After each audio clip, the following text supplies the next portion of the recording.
Genesis chapter 37. Joseph's dreams.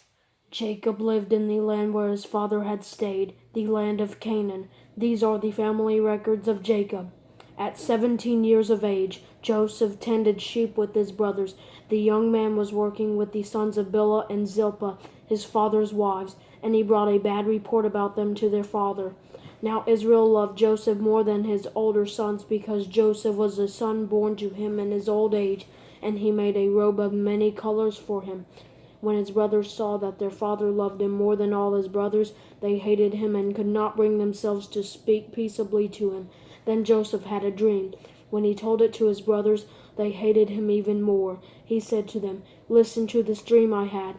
There we were binding sheaves of grain in the field.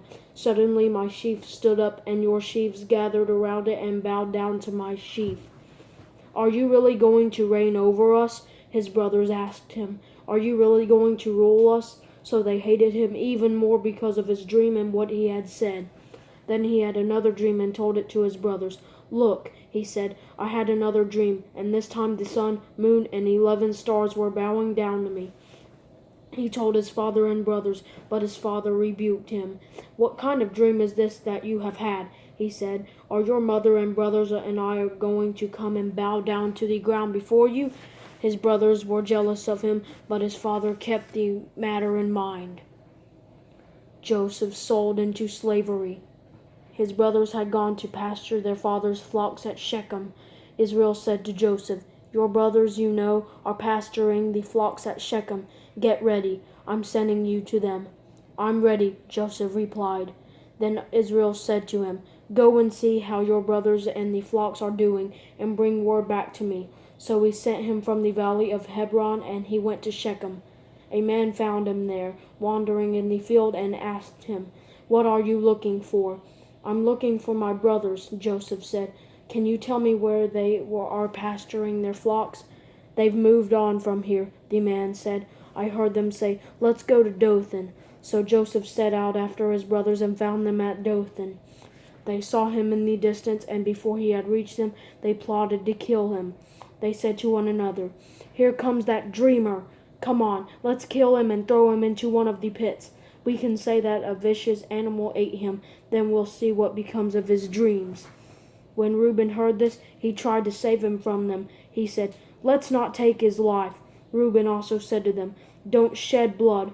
Throw him into this pit in the wilderness, but don't lay a hand on him," intending to rescue him from their hands and return him to his father. When Joseph came to his brothers, they stripped off his robe, the robe of many colors that he had on. Then they took him and threw him into the pit. The pit was empty, and there was no water in it. Then they sat down to eat a meal. They looked up, and there was a caravan of Ishmaelites coming from Gilead. Their camels were carrying aromatic gum, balsam, and resin, going down to Egypt. When Judah said to his brothers, "What do we gain if we kill our brother and cover up his blood? Come, let's sell him to the Ishmaelites and not lay a hand on him, for he is our brother, our own flesh." And they agreed. When Midianite traders passed by, his brothers pulled Joseph out of the pit and sold him for 20 pieces of silver to the Ishmaelites, who took Joseph to Egypt. When Reuben returned to the pit and saw that Joseph was not there, he tore his clothes. He went back to his brothers and said, "The boy is gone. What am I going to do?" So they took Joseph's robe, slaughtered a young goat, and dipped the robe in its blood.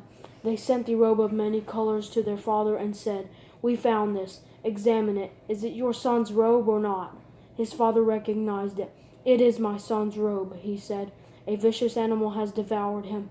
Joseph has been torn to pieces." Then Jacob tore his clothes, put sackcloth around his waist, and mourned for his son many days. All his sons and daughters tried to comfort him, but he refused to be comforted. "No," he said, "I will go down to Sheol to my son mourning." And his father wept for him. Meanwhile, the Midianites sold Joseph in Egypt to Potiphar, an officer of Pharaoh and the captain of the guard.